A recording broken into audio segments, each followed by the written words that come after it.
Quand on veut mettre en place une animation linguistique, il y a un certain nombre d'éléments à prendre en considération.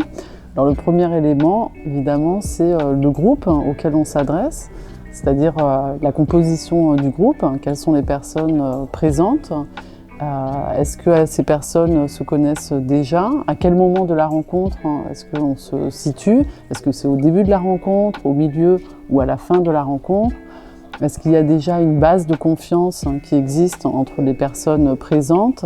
Qu'en est-il du contact corporel? Est-ce qu'on peut mettre en place une activité qui nécessitera un contact corporel? Quel est l'âge des participantes et participants? Les nationalités évidemment en présence. Et la question de la mobilité des personnes se pose également dans la mesure où si on prévoit une activité avec un déplacement ou du mouvement physique, il faudra évidemment prendre en compte le fait que peut-être certaines personnes auront une mobilité réduite et les animations linguistiques, elles doivent être incluantes, inclusives et du coup ne doivent exclure personne dans le déroulement. Le deuxième élément à prendre en compte, c'est le lieu de l'animation linguistique. Est-ce que ça va se passer à l'extérieur ou à l'intérieur? La salle est-elle suffisamment grande? Et est-ce que le sol est adapté? Donc éviter en fait les sources de danger entre guillemets potentielles, comme par exemple un sol glissant si on a prévu une activité particulièrement dynamique où les gens vont courir.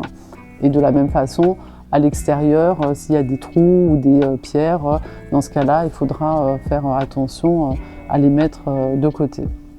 Le troisième élément à prendre en compte, c'est l'équipe qui va animer l'activité. Et c'est important que les membres de l'équipe aient en tête la même animation, donc avec les mêmes consignes. Donc il faudra se concerter en amont pour savoir quelle animation exactement on va faire et quelles sont les règles liées à cette animation pour éviter dans la traduction des consignes qu'il y ait des contradictions, ce qui perturberait en fait le bon déroulement de l'animation linguistique. Une fois ces éléments réglés, on prépare la salle, l'animation et le matériel dont on a besoin. Et quand on prépare une animation linguistique, souvent, pas tout le temps, mais souvent on prépare une affiche et en fonction des langues qui vont être utilisées, on va utiliser différentes couleurs, donc une couleur par langue pour permettre une lecture facile et identifiable immédiatement par les participantes et les participants. Si on prévoit une activité d'animation linguistique, non pas en plénière avec tout le groupe, mais avec une constitution de petits groupes ou de binômes ou de trinômes, il va évidemment falloir réfléchir à la façon dont on va créer les petits groupes. Et il y a pour cela un certain nombre de méthodes pour assez rapidement constituer ces mêmes petits groupes.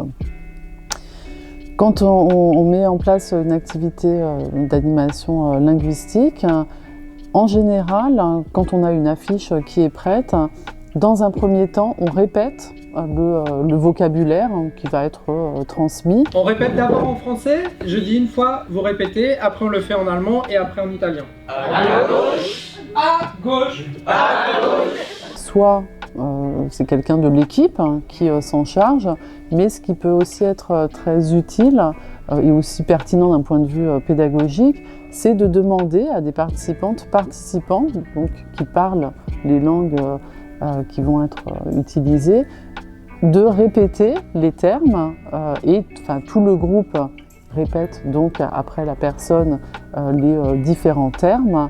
Et ça permet de faire participer et d'inclure en fait, d'impliquer les participantes et les participants dans la conduite de l'animation linguistique.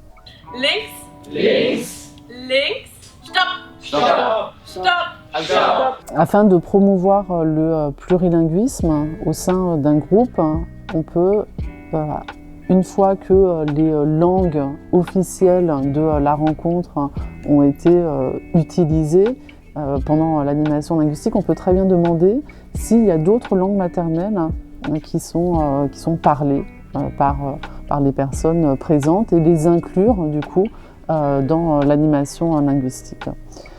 Une autre chose qui est importante, c'est la participation des membres de l'équipe dans l'animation linguistique. Quand il s'agit d'une activité qui met en jeu une compétition, c'est important d'avoir quelqu'un qui va avoir une fonction d'arbitre, et dans ce cas-là, c'est un membre de l'équipe, mais ça peut aussi être un participant ou une participante. Mais dans l'idéal, les membres de l'équipe participent aussi à l'animation linguistique.